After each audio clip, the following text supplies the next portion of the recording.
जय श्री राधे कृष्णा। आप सभी को संकष्टी चतुर्थी की हार्दिक शुभकामनाएं।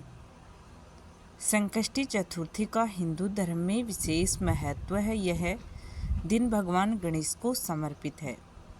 वैशाख संकष्टी चतुर्थी को विकट संकष्टी चतुर्थी भी कहते हैं। जो व्यक्ति इस दिन व्रत रखकर भगवान गणेश जी की उपासना करता है उसके संकट दूर होते हैं। गणेश जी की कृपा से उनका जीवन सुखमय होता है, साथ ही धन धान्य की प्राप्ति होती है। इस दिन भगवान गणेश के साथ चौथ माता की पूजा भी की जाती है और इनका व्रत शाम को चंद्रमा को अर्घ देकर ही खोला जाता है। तो इस दिन जो भी व्रत रखते हैं तो उन्हें चौथ माता की कथा अवश्य सुननी चाहिए। तो आइए सुनते हैं चौथ माता की व्रत कथा।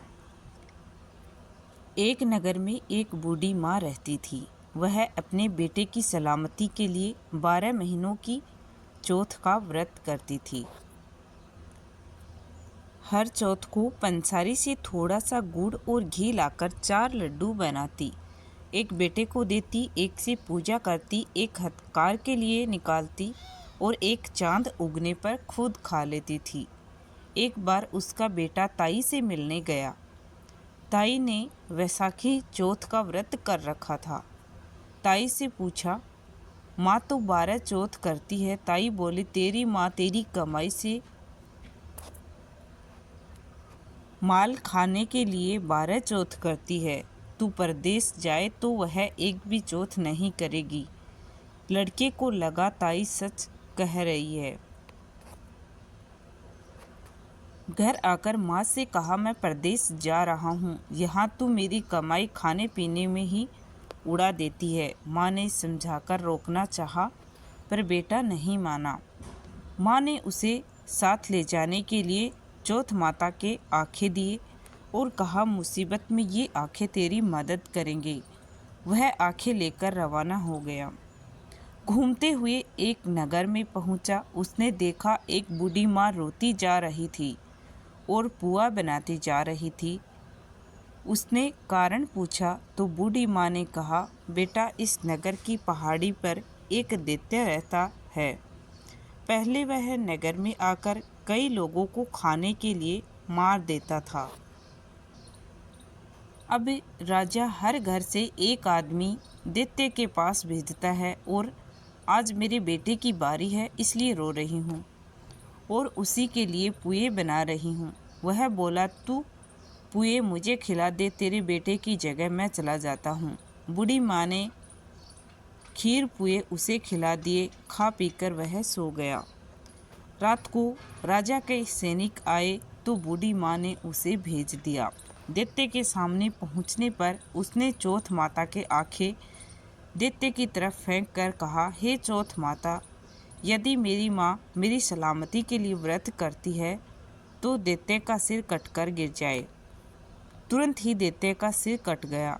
लड़का वापस आ गया। राजा ने उसे उपहार देकर विदा किया। चलते हुए एक दूसरे राजा के नगर में पहुंचा। इस राज्य में आवा तभी पकता था जब एक इंसान की बलि दी जाती थी। सिपाहियों ने उसे पकड़कर आवे में चुन दिया। लड़के ने आंखें आवे में डाले और कहा, हे चौथ माता, यदि मेरी माँ मेरे लिए व्रत करती है तो आवा मेरी बलि लिए बिना ही झट से पक जाए। आवा तुरंत पक गया। आवे में से मिट्टी की जगह सोने चांदी के बर्तन निकले। अंदर से लड़का बोला, बर्तन धीरे धीरे निकालना, मुझे लग नहीं जाए।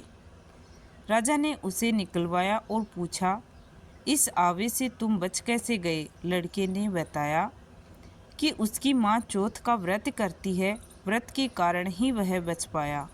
राजा को विश्वास नहीं हुआ। उसने एक चांदी की सुराही मंगवाई और कहा कि सुराही की नली से निकलकर दिखाओ, तभी मुझे विश्वास होगा। लड़के ने चौथ माता को याद करके आंखें सुराही में डाले और कहा, मैं भंवरा बनूं, सुराही से निकलूं। लड़का भंवरा बनकर सुराही से निकल गया। राजा ने खुश होकर राजकुमारी की शादी उसके साथ करवाई और सभी लोगों को चौथ माता का व्रत करने को कहा। उसे माँ की याद आई। उसने राजा के पास जाकर खुद के नगर जाने की इच्छा जाहिर की।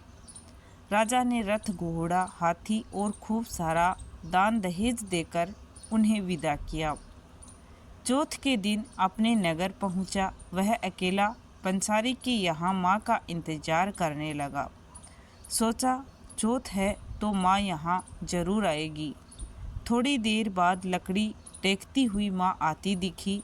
बेटा माँ के चरणों में गिर पड़ा। कहा, माँ मैं तेरा बेटा हूँ, मुझे माफ़ कर दो। माँ ने उसे गले लगा लिया। लोग चौथ माता की जय जयकार करने लगे। उस नगर के सभी लोग चौथ माता का व्रत करने लगे। हे चौथ माता, जैसी बूढ़ी माँ और उसके बेटे की सहायता की, वैसे ही हमारी भी करना। कहानी कहने और सुनने वाले पर भी कृपा करना। बोलो चौथ माता की जय। इस कहानी को सुनने के बाद गणेश जी की कहानी अवश्य सुनिएगा।